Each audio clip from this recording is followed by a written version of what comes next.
My GF demanded I cancel a $2,500 trip to Harry Potter World, where she'd leave me. Am I the villain here? I'm a 27-year-old guy, and I've been with my girlfriend, also 27, for the past 4 years. Our relationship has had ups and downs, but we've always been good at communicating and respecting each other's boundaries, until now. Ever since I was a kid, I've dreamed of visiting Universal Orlando, specifically the wizarding world of Harry Potter. I grew up on the books and movies. It's one of those nostalgic things for me, tied to memories with my dad. Sadly, my dad passed away recently. It hit me hard.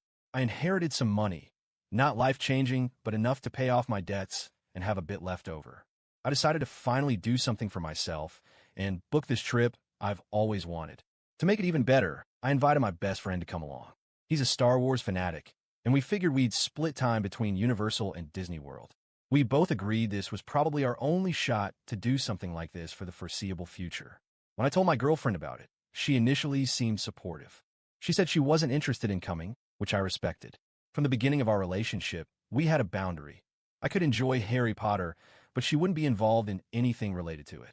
She's very socially conscious and has always disliked J.K. Rowling for her comments about the trans community. Her younger brother is trans, so this is extremely personal to her. I've always respected that and never tried to push the subject. So I booked the trip under that agreement, thinking everything was fine. Everything changed about a week ago. She came across a viral post on social media detailing how Rowling allegedly uses her wealth to fund anti-trans organizations and campaigns. She immediately confronted me, visibly upset, and asked me if I was still planning to go. I told her yes, I'd already paid for the whole thing, and the tickets were non-refundable. Her reaction shocked me. She started yelling, calling me complicit in transphobia, and accusing me of betraying her trust and her brother. I tried to stay calm and reminded her of the agreement we made at the beginning of our relationship, that I could enjoy the content on my own and she wouldn't participate. She said that agreement was no longer valid because the situation had changed and now I was actively supporting someone who was harming her community. She then told me I was not allowed to go. That was the moment I started to feel like this was no longer about moral disagreement, but control. I reiterated that the trip cost me around $2,500, flights, hotels, park passes, everything. All of it was paid up front through a travel agent and marked as non-refundable. At most, I could move the dates, but that would just delay the inevitable, not resolve anything. Her response was, I don't care about the money. This is about the principle. We went back and forth for hours. She was crying. I was frustrated. I tried to explain that I empathize with her concerns, especially since this directly affects her family. I'm not dismissing that. I'm not saying Rowling is a good person, nor am I trying to support her views. I just want to enjoy a theme park based on a fictional world I loved growing up. But none of that mattered to her. To her, going means I'm actively enabling someone who funds hatred. She told me if I go, I'm choosing my entertainment over the well-being of her brother and the values she stands for. I pushed back. I told her it's not a choice between my entertainment and her brother's humanity. It's a choice between attending a vacation I already paid for versus flushing $2,500 down the toilet. She accused me of caring more about money than people. That hurt because I pride myself on being a decent, empathetic person. But at the same time, I'm not sure what else I could do here. I didn't book this trip to make a statement. I did it because life's been rough and I needed something to look forward to. She ended the conversation by saying, if you go, don't expect me to be here when you get back.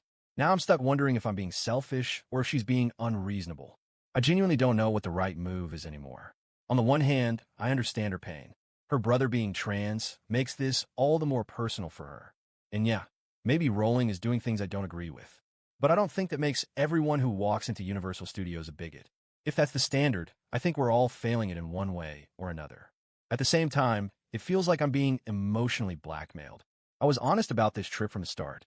She didn't say anything until it was too late to back out without major financial loss. If she'd spoken up when I first booked, I might have reconsidered. But now, it feels like she's drawing a moral line in the sand and daring me to cross it, with the relationship as collateral. I love her. I care about her brother. But I also believe in personal autonomy. I don't think a healthy relationship means demanding the other person cancel their plans or policing where they go, especially when they've been transparent and respectful throughout. So here I am, Reddit, stuck between doing something I've always dreamed of and potentially destroying my relationship. I don't feel like I'm choosing Harry Potter over human rights. I'm just trying not to waste thousands of dollars on a trip that has nothing to do with J.K. Rowling personally. I'm not buying her books. I'm not following her online. I'm just going to a theme park based on a story that meant a lot to me as a kid. Am I being selfish for not canceling? AITA for choosing to go.